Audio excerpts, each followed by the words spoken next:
Hello, hi, and welcome. If you are new here, my name is Sarah, and this is Wicked Reading. So today is the start of another vlog, and this is gonna be the last vlog of the month. I have vlogged every week so far in March, and I'm pretty proud of myself. For people who do weekly vlogs, like all the time, I don't know how you do it. It has been a lot of extra work, and because I don't have the type of schedule or job that allows me to take aesthetic clips or even take clips on a daily basis. Just some days I like to just be non-existent to the world, and when you're doing weekly vlogs, it seems not very possible. So I heavily applaud everybody that does weekly vlogs. You're amazing. I really love doing vlogs, but I like doing them sporadically. Doing them weekly and having to film more regularly is just a lot for me. So I just totally have so much respect for people that do this consistently and all the time. But for this vlog, we are wrapping up the month of March. This vlog is going to be the last few days of realmathon. So I am hoping to finish at least 2 more books by the end of March. And then it's gonna kind of be an April reset vlog in a way. So once we get the last books out of the way for realmathon, I am going to do my April spreads. I still have to journal for the books that I read in March and my March wrap up, so I have to journal that as well. And then later on I'm going to share with you guys the books that I plan on reading for April, or at least my pile of possibilities. It's going to be quite a few books that I didn't get to from this month, but also some additional books that I haven't talked about yet that are just currently piquing my interest. But me, ever the mood reader, that could change. So for what I'm reading right now, my current physical read is In the Roses of Pieria. I started this yesterday. I am currently on page 62. It's just about 300 pages or so, something like that. Yeah, just over 300 pages. So I'm on page 62 and I am really liking this so far. I'm so excited. So in this story, we follow our main character, Clara, and she is a professor of, I guess, history. I think it was history.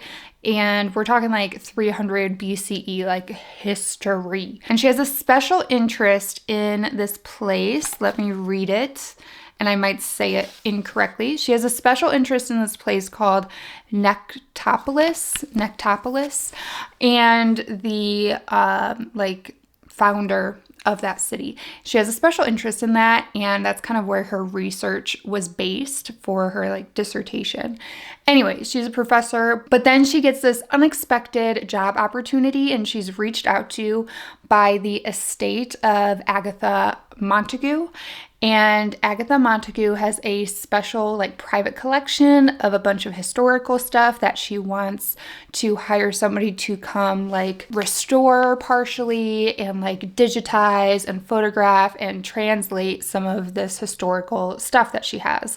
And it all kind of surrounds Clara's special interest. So she takes a job and she goes to this estate, and she's going through all these archives and all this fun historical stuff that she's super excited about. And she comes across these letters that she's translating, and she thinks that these letters are between these 2 women, and just something about the letters, there's just something going on.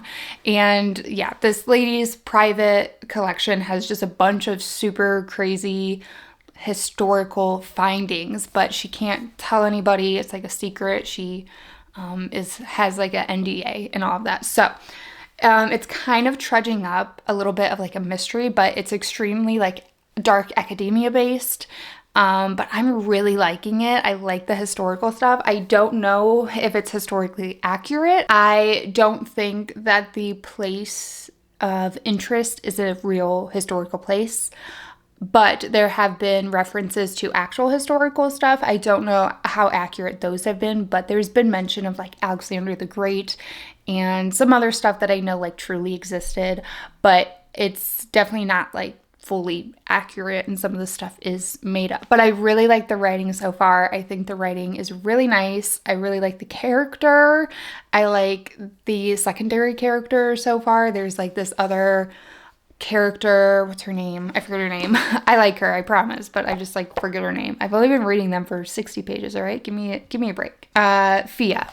The secondary character's name is Fia, and I really like her. Our main character, Clara, has not met Agatha yet. They say she's a very private person, so she hasn't actually met Agatha, so there's a little bit of like mystery there, I guess. There's been quite a few descriptions of the nature and the mushrooms and the fungi in the area, and I kind of like that a lot. So far, really, really enjoying this. I'm really excited to get back into it, and I feel like when I'm reading it, I get very sucked into the book. So starting out very strong with this. So that's the plans for the rest of the night, is to read that. But let me give you guys another reading update, because I am also listening to the audiobook for Big Swiss by Jen Began. Now I'm quite far into this. I am 73% of the way in, and I have been loving this book so much. I was getting so excited anytime I was able to listen to this audiobook. I really, really, really like the writing. It's very, I don't even know how to describe it. Like, it's not stream of consciousness because it's not like first person. We're not in the head of the main character, but the writing somehow kind of reads like stream of consciousness. And the conversations in this book are so interesting. They're just very, they're almost overstimulating in a way, because the way that these people are having conversations, like one person will say one thing and then the next person responds with something totally seemingly random, but it's almost like everybody's replying and using word association, if that makes any sense. So the conversations are kind of like all over the place, and they just jump to so many different topics, but I love it at the same time. I didn't tell you guys what this book is about. So before I get ahead of myself, which I already kind of did, this book, we follow our main character, Greta. She is a transcriptionist for a sex therapist. So she gets these recordings of this therapist talking to his clients, and she transcribes their dialogue and their sessions. And she kind of starts to have, I guess, like a parasocial relationship with the clients, and she starts to have a very gravitational pull towards one of the clients who she calls Big Swiss, and that's where the title comes from, because the woman is said to be tall and from Switzerland. So she ends up kind of becoming very infatuated with this woman just through these recorded therapy sessions. And then one day she is out in public and she hears the voice of Big Swiss, and she decides to go up to Big Swiss and make conversation, and they kind of form a relationship from there. But Big Swiss has no idea that Greta has been listening in pretty much on her therapy sessions this whole time. And actually, Greta told Big Swiss her name is Rebecca. So it's just super, super interesting. I really like the writing and just the dialogue and the characters. Everybody's a bit like goofy in a way. I don't know. Everyone feels really, it feels like everybody is like on mushrooms almost. I don't even know how to describe it. Like, it's not like a fever dream. Like, I don't mean it in that way, but I don't know. I really like the main character, and I've been laughing a lot. This book's really funny. And I don't know where it's going to go, but I'm very interested to figure out how the rest of this plays out. And yeah, I'm having a great time with it. The audiobook is really, really great. There's multiple narrators involved in the audiobook, so I thoroughly recommend the audiobook, but it is very just like character driven and conversationally driven. Like, there's not really any plot. It's just people interacting with each other, people having conversations, but I just find it to be so interesting. And I don't know, it reads the way, I feel like it reads the way like an ADHD person thinks all day, and like you hear one thing and then you think of this and then you think of that and then you remember this, and then I don't even know. I really am enjoying it. So there's that update for Big Swiss. So super long intro. So I will get back to you guys when I get further into In the Roses of Pieria and when I finish Big Swiss.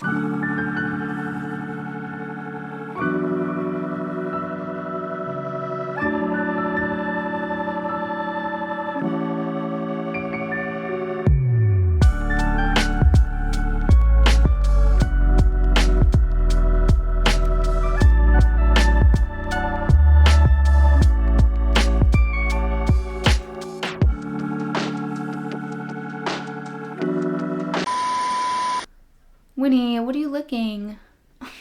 She's looking at my clothes. You're 36. You're looking at my dirty socks. Stop it. Nasty. Girl, you nasty as hell. Girl, you nasty. Girl. Buttered sausage. Buttered sausage.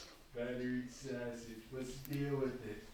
What's it doing? Get it on my face. Get out of my face. Okay, let me set you guys down somewhere. I need to show you guys something. This is a really weird angle. I'm sorry. So, I got an Amazon package. And I was like, wow, I just ordered that book today. That was really fast. It didn't say same day shipping. But okay, I'm not mad. I open the package. And it's not the book I ordered. It's the X-Hex. And somebody sent it to me. Claire. Oh my God, like, that is so sweet. This is the first time someone sent me a book. Thank you so much, Claire. It says, I just recently found your channel and wanted to say thanks for being your lovely self. This was delightful. I hope you love it, from Claire. That, that's so sweet. That is so nice. Seriously, I don't even know what else to say. Thank you so much. Thank you so much. That is so kind. That is so sweet. I'm definitely going to prioritize this. I kind of want to read it for like Summerween or something like that, but I'm so excited. So this is like just a cute witchy rom-com, and I'm really excited. I don't read that many like rom-coms, but it's something I want to read more of because I read, ooh, what was it called? It was like long. A Witch's Guide to Fake Dating a Demon. Was that the one I read? I think that's the one I read. And I really enjoyed it. I thought it was so cute and fun. I needed more just like fun, good time books on my shelves, and I'm so excited to add this to the collection. Thank you so much, Claire. That is seriously so sweet. I'm going to tape my little note inside of it. I was so shocked when I opened it. I was so confused, and then I saw the note. And it just literally made my day, made my week, made my month. And thank you so much. You're so kind. I appreciate you. Okay, back to reading.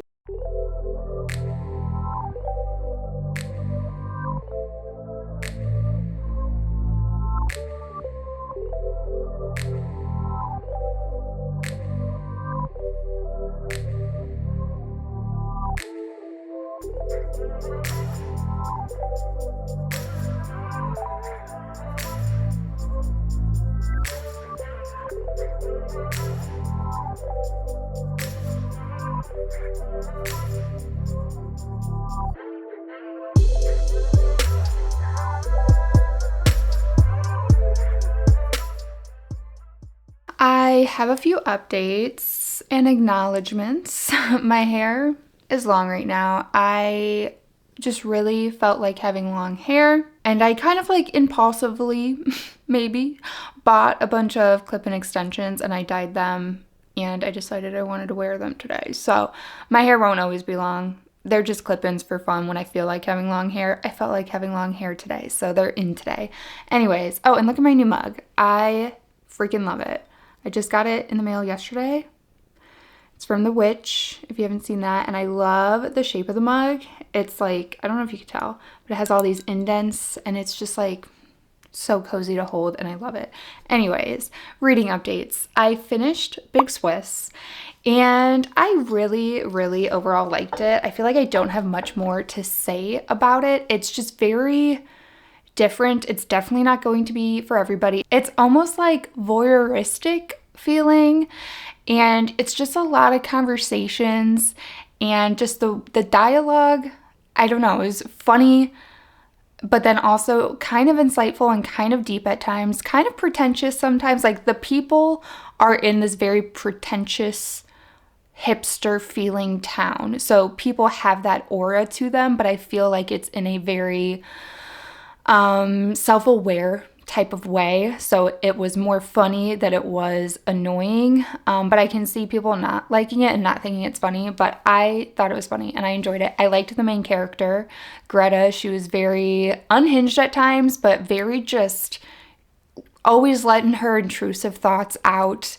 always word vomiting, just saying whatever first comes to her mind. And I just thought it was really funny. And I don't know, I liked her. And her reactions to things were just so weird, but in like the best of ways. But I will say the ending felt a little bit lackluster. Not that I expected a huge like climactic moment, because it is not super plot driven at all. So I didn't think that it was going to lead to anything super explosive, but there was a moment where it was kind of feeling like it was leading up to something that could have become explosive. And in a way it did, but very indirectly and kind of behind the scenes. So in that way, because it kind of started to tease that it was gonna, you know, have something pretty big happen, because it felt like it was teasing that, and then it kind of really didn't. It felt a little bit slightly disappointing, I guess. I would have understood if it just kind of like ended, because like I said, it was feeling like just a very voyeuristic, that's hard for me to say. It was feeling like that, and just kind of peeking into these people's lives in a little slice of life in a way, a very odd slice of life, but slice of life nonetheless. So I would have been okay with it just kind of abruptly ending, to be totally honest. But yeah, because of some of the elements that were in there, it just felt like it could have done a little bit more, since it felt like it was going to for a second. Anyways, but overall, I really enjoyed it. It was a fantastic audiobook too. I'm giving it 4.5 because my enjoyment level while listening to it was super high. I was really excited to get back into it every time I stopped listening to it. But yeah, that ending was just a little, could have done something a little bit more with it. So 4.5 it is. I did end up buying a copy on Pango Books because I wanted to have a copy of it on my shelves. So I did already order a used copy on Pango Books. So I'm excited to get that and add it to my shelves. So there's that. And then in the Roses of Pyria, I am on page 190, chapter 8. So I am just over halfway. I'm probably more like 60% of the way in. And I'm really enjoying that still. So we were following these letters and translating these letters and looking at all this historical stuff. And it kind of took a little bit of a shift in a direction that I expected it to go. There was like some reveals that were kind of becoming a little bit obvious, but were fully realized and acknowledged by the main character and like the characters in the story. So I was glad that that happened, because I was nervous that we were going to wait for a long time in the book for the reveal to happen, when the reveal was kind of becoming a little bit obvious. So I was glad that that happened early on. So now the book has kind of shifted a little bit. We're still working with a lot of this historical stuff and translating these letters, but now the character knows a lot more about her situation that she's in, and it's shifting to become kind of like a mystery in a way, and trying to learn more about a particular character's, the people in the letters. We're trying to learn more about their story, and we kind of know how one of the characters' story ends, and we're trying to figure out what led to it. Not in like a thriller type of way. It's much more because they want to find where one of the characters went. So it's not like in a thriller type of way or anything like that, but I'm really enjoying it. We also had this side romance that blossomed, which I will say there was I'll say a steamy scene. Not like a spicy scene, but like a steamy scene that was a little bit like, I had never read a steamy scene that happened like that. And I don't want to yuck anybody's yum, but it was a little bit not for me. But I like the romance otherwise. And yeah, so there's a sapphic romance. And it's just, I love reading their fights and stuff because they just communicate so well. And I enjoy the romance because it feels pretty real, but it's also not the main focus of the story, which I appreciate, but it's a nice added touch. So I like the romance in it, and I like the academia stuff in it, and I like all the other little things that we're starting to kind of learn about this world, although it's not necessarily like a different world. It is technically kind of in our modern space in planet Earth, we'll say. So I'm still really enjoying it. I am curious to see where it goes, which is always a good sign. So that's that. I really would love to finish this book tonight. I'm going to try to, but I do have some plans later on tonight for dinner, and I don't know how long I'll be out of the house for, but I am about to sit down and read this and hopefully get a good way in. Oh, you know what? I was gonna say bye, but I have something to open and I'm really excited. So hold on. Well, I'm debating if I want to open it now because I have to get up to get it, or at least like reach pretty far to get it, because I have a sleepy kitty in my lap, so I kind of feel bad moving. But I'm gonna have to move anyway because I can't just like sit here and read. But I feel bad. She just got so snuggly. She'll get snuggly again. Okay, I think I could reach it without being too... Here we go. Look what I got. Ah! So this is the Evernight Illumicrate box, which they just started not that long ago. This is like, I think the first box. No, it's not. It's not. I don't know which box it is, but they did not start this that long ago. It is a subscription box through Illumicrate that focuses on horror books, which is awesome because I need more special edition horror books in my life. This is the January box, which I didn't actually get. Like, I wasn't subscribed for the January box, but I made it through the wait list for the April box because I think it's a quarterly box. And when they sent me the invite for the April box, they said, we also have some leftover January boxes if you want to buy that. So I just bought that. I didn't even get the April box because it just like didn't sound like a book that I care about. Although a lot of people are reading it, a lot of people are loving it, but I'm not really a thriller person, and they were hinting it as like a supernatural book. So I don't know. I'm trying to minimize the book spending, and that just doesn't really speak to me. So I'm not going to get it. But this one speaks to me, and I'm really excited that I got the opportunity to still buy it. So Evernight, the January box. Here it is. The sprayed edges on this book are so good. I love the sprayed edges on here. And it is a copy of The Invocations by Crystal Sutherland. Really pretty. I actually don't know if I prefer this cover versus the original, or I kind of really like the original, but what I really love about this is those edges. Oh my god, so good. The skeleton, I love that. And the naked book's really pretty too, but here's the back too. But let's look at the naked book. Now it is like a small book. I don't know what type it's called, but it is like a small format book, which I don't necessarily love, but it's all right. But here's the naked book. I actually like the naked book better than the dust jacket, so it might sit on my shelf like that. The end pages are really pretty too, very witchy. So yeah, this is a YA horror, I guess, about 3 witches, and like honestly that's all I know about it. But I read the House of Hollow. I read House of Hollow by Crystal Sutherland and really liked it, and was very pleasantly surprised because me and YA have a hot cold relationship. But I really loved House of Hollow, so I'm really excited to read this one, and I really like this edition. So there's that.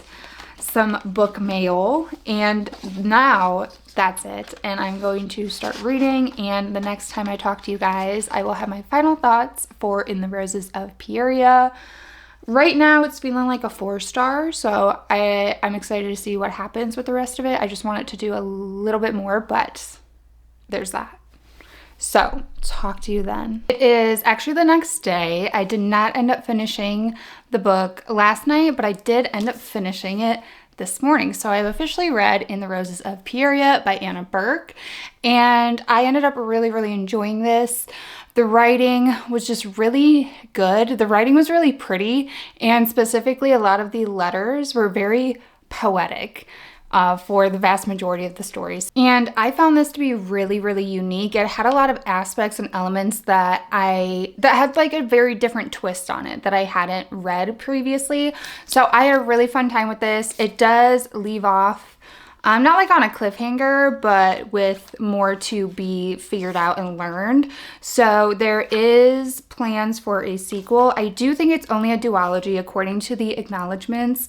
The author just says, actually she says that this book was supposed to be a novella, not a duology, but I think it's going to be a duology. It does say The Blood Files Book 1, so I assumed it was going to be at least a series, but if it's just a duology, even better in my opinion. So I had a fun time with this. Really unique, really good writing. I liked the romance. Like I said before, the steamy scene, which it doesn't get very spicy, but there's a steamy scene, and the steamy scene was just different. It was very different. So I wasn't sure how I felt about that, but otherwise I really enjoyed the story. It has a lot of nature stuff going on and a nice twist to different elements that I enjoyed. So, and again, very academic, at least in the beginning. It does get away from the academia towards the end.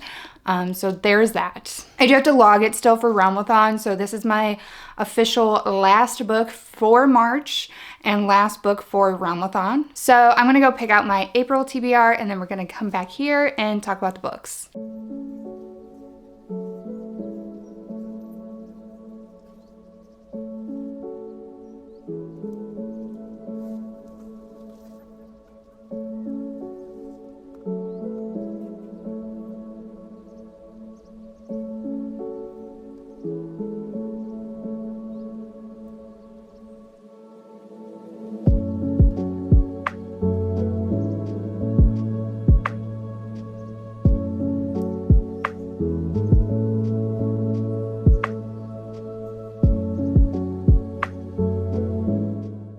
So first of all, I need to address readathons that I'm partaking in. So the first readathon is the bunny-a-thon, which is a readathon that was a little bit put together spur of the moment. We Love an Impulsive Moment by Brooklyn from Brooklyn's Library and Mary from Books with Tofocado. It is a bunny-themed readathon, and it's a very short one. It goes from March 29th until April 7th. There's 5 prompts for it, and it's just a cute little readathon that they kind of centered around Easter because we were talking about Bunny by Mona Awad and outsprung the readathon. So I will link their videos down below. So I am partaking in it, but not like I'm not doing all the prompts and I'm not doing the Instagram stuff. I might, maybe if I get around to it, but I don't want to burn myself out after realmathon, and I'm going to be talking about another readathon here in a second. I don't want to burn myself out because there may be another readathon coming up soon as well. So anyways, I'm going to mostly mood read, but I did pick out 2 books for the bunny-a-thon, and of course, Bunny by Mona Awad. The whole point of the readathon really is to read Bunny by Mona Awad.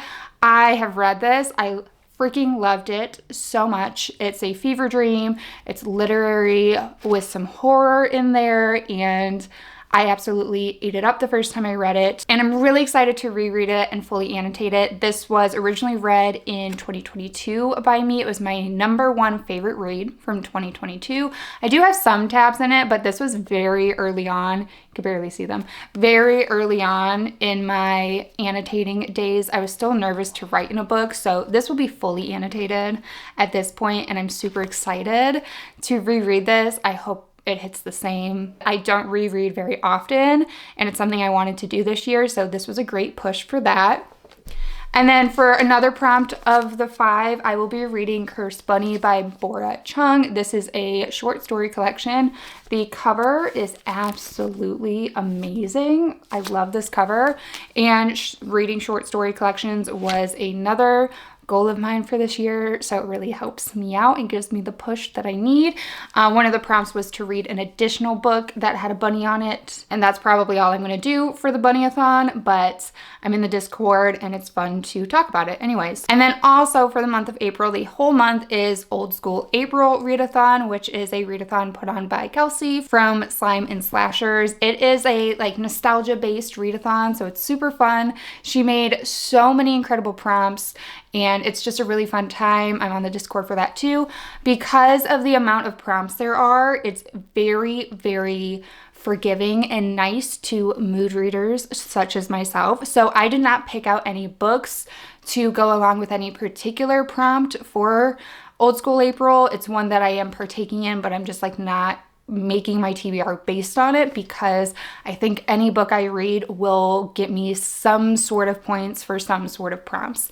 And yeah, so I'm taking part in that too. I'm on Purple Parrots, so it's definitely not too late to join that. So while I obviously picked these out specifically for bunny-a-thon, I'm also going to apply them to Old School April as well. So anyways, the rest of the books.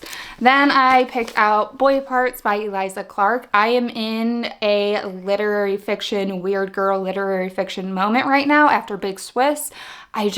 I'm really into the literary fiction right now. And this is one I recently picked up, and so many people were saying how much they can't wait to hear my thoughts on it. I really don't know much about it. I do feel like it's going to be disturbing, I guess. I think it's going to be a little bit like sexually explicit. I think it has to do with a photographer that takes pictures of men in compromising positions.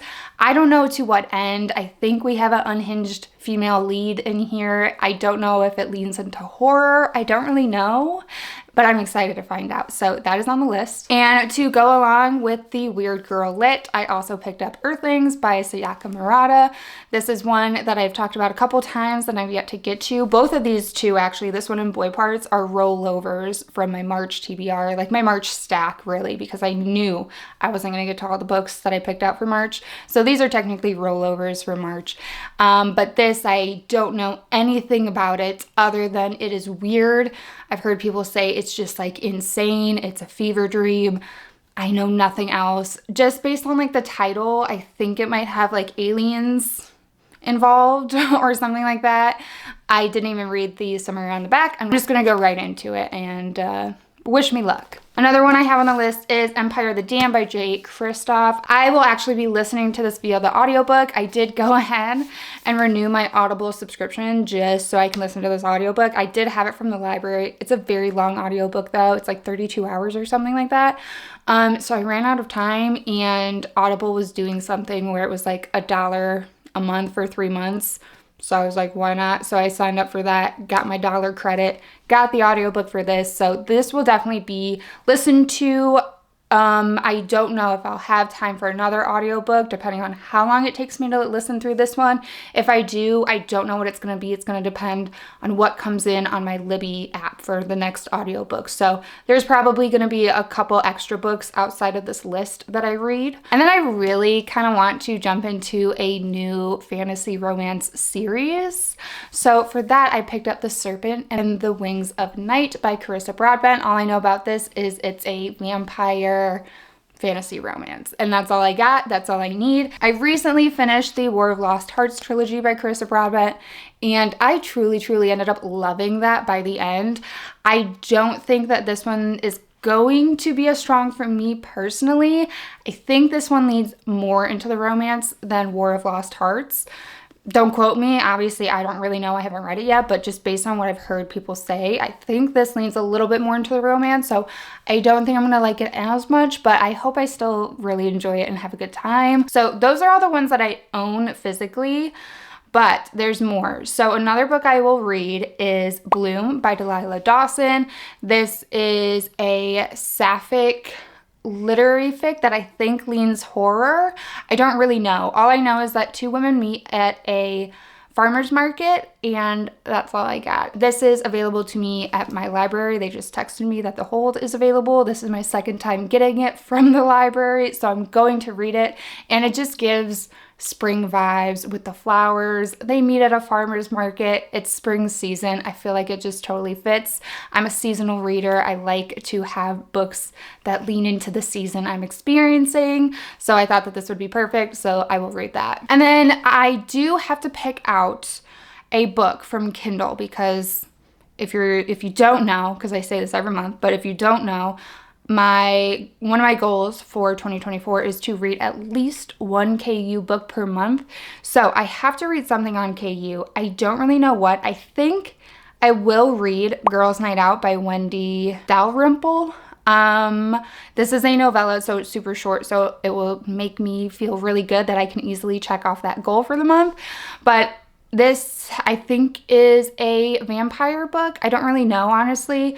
I think just like girls go out for the night and mayhem happens somehow, and I think that it's a vampire leaning story, so we'll see. Oh, you know what?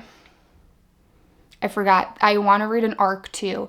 So I will read this one. I may or may not read another KU book. It just makes me feel bad that my KU is just a novella. But hey, what are you gonna do? So I forgot, and I'm glad I opened my phone. I also want to read Supplication. And this is by, I'm probably gonna say this wrong because I'm pretty sure that this is an Arabic name and my mouth doesn't move this way. I cannot roll my tongue at all. But it's Noor Abi Nicole, I think.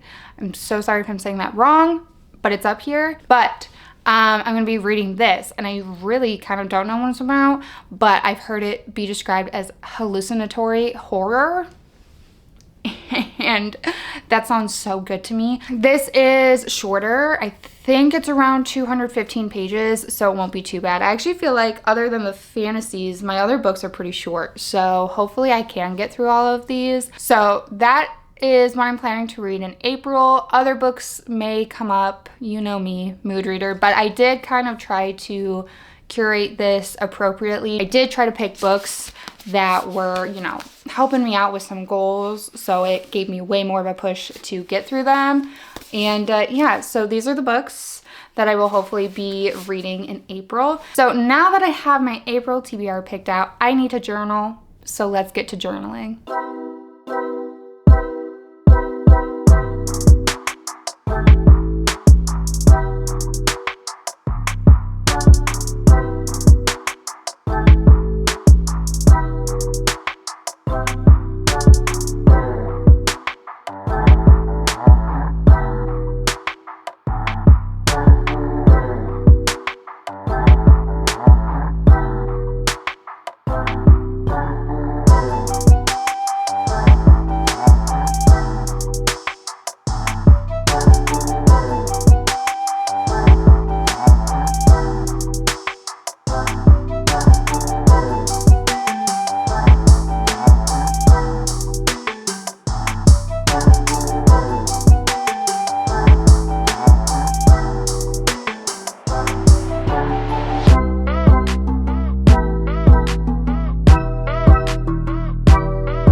So it is actually the next day because I ran out of daylight yesterday, but I wanted to just like go over my March spread really quick, talk through it super fast, and then we're going to talk about my April spread. So I did all my books read, so I decided to do this little flap because I didn't want to squeeze all of the books onto one page, and I had already, you know, preemptively designated this for the other two things. So I just made a little flap to hold all of the books, and I decided to use the back of the flap to have my DNFs, which is a new thing I'm doing. And then book of the month, books bought, which I actually really like the way that this page turned out. I was debating on changing these to the black filigree ones, but I'm just gonna leave it for now. And then I do really like the way my stats page turned out. It's a little, you know, a little bit muddy toned, but it kind of just goes with the month because it was very, you know, dark academia. It was a little muddy toned. So I feel like it ended up matching really well. I did switch it up for my last month a little bit. I did the rating system slightly different, and I did the bar graph that story graph does. And then I also wrote down my top mood and my top genre, which I didn't do previously, but I like adding that to it. So that's my stats page. I actually read 11 books, totaling 4,038 pages.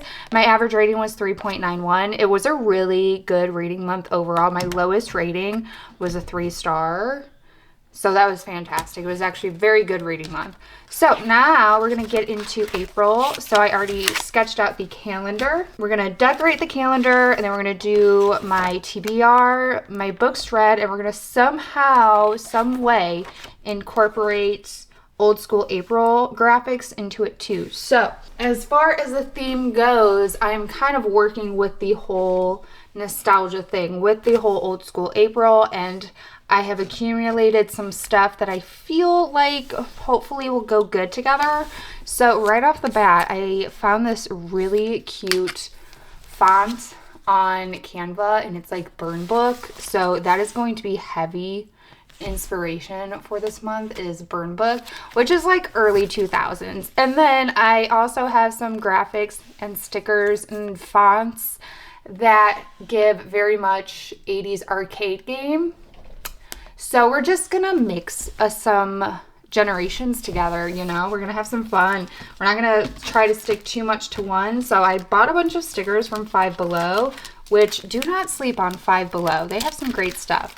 And I felt like this sticker sheet kind of gave a little bit of like Y2K, a little bit of retro, like specifically the smiley. I really like that, and I feel like it kind of goes. Some of the stuff does, some of the stuff doesn't. I feel like this kind of goes, like that's something I probably would have liked in middle school. If you would have made it cheetah print or zebra print, I would have been all over that. But yeah, maybe the cherries, like, I don't know. Those I thought were cute. These were all only $1. So I have these, which are a little bit more retro, a little bit more 80s or 70s vibe. And I wouldn't use many of these because I don't love sayings. But it was only $1, all right? I really like this one. I thought that was cute, and I like the stars. So maybe some of these. This is, I just picked it up because I thought it was cute, but I'm not using it this month. I do have some Care Bear ones, which I thought were cute. But again, that's kind of like, I think that's more 70s. So we're totally mixing stuff together. But I'm kind of more so leaning to Y2K and I guess 80s retro. Most of my stuff leans that way. Like this sticker sheet is very much kind of like disco era, groovy, retro, all of that. And then I have some papers that I want to incorporate. I like these two together quite a bit, so I'll probably try to use these. I feel like the pink gives Y2K very well.